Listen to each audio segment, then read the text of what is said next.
Banyak orang punya anggapan bahwa stoik itu sama dengan mati rasa. Tidak boleh sedih, tidak boleh marah, tidak boleh kecewa. Seolah-olah orang yang mempelajari stoicisme harus selalu terlihat dingin, datar, dan kebal terhadap masalah hidup. Padahal, anggapan ini adalah salah satu miskonsepsi terbesar tentang stoicisme. Stoik bukan tentang menghilangkan perasaan, tetapi tentang memahami perasaan dan tidak membiarkannya mengendalikan hidup kita. Stoicisme tidak pernah mengajarkan manusia untuk berhenti merasa. Para filsuf stoik seperti Epictetus, Seneca, dan Marcus Aurelius justru sangat memahami bahwa emosi adalah bagian alami dari manusia. Sedih, takut, kecewa, marah, semua itu adalah respons normal terhadap apa yang terjadi di luar kendali kita. Yang menjadi masalah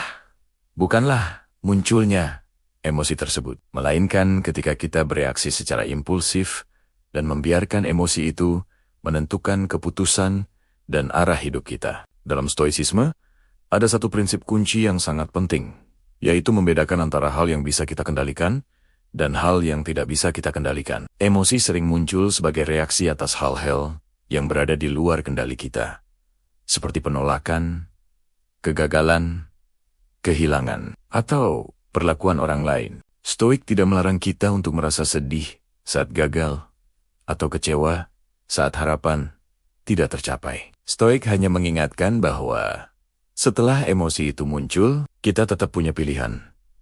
Apakah kita akan larut di dalamnya, atau mengelolanya dengan akal sehat. Misalnya, ketika seseorang ditolak kerja, setelah berusaha keras, rasa sedih dan kecewa adalah hal yang sangat manusiawi. Stoik tidak akan berkata, jangan sedih.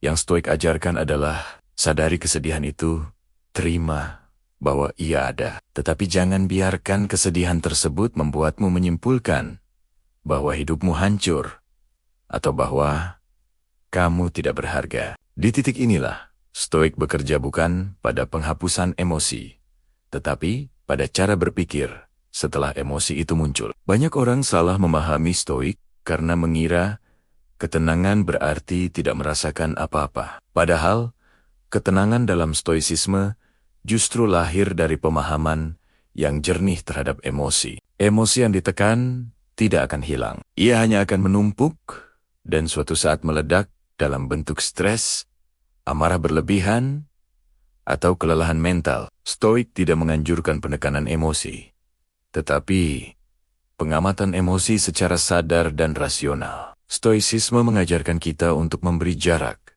antara perasaan dan tindakan. Saat emosi muncul, Stoik mendorong kita untuk berhenti sejenak dan bertanya pada diri sendiri, apakah reaksi ini membantu saya menjadi pribadi yang lebih baik, atau justru merusak saya? Disinilah latihan Stoik sebenarnya dimulai, bukan di teori, tetapi di momen sehari-hari saat kita memilih respon yang lebih bijak. Analogi yang sering digunakan untuk memahami Stoik adalah api.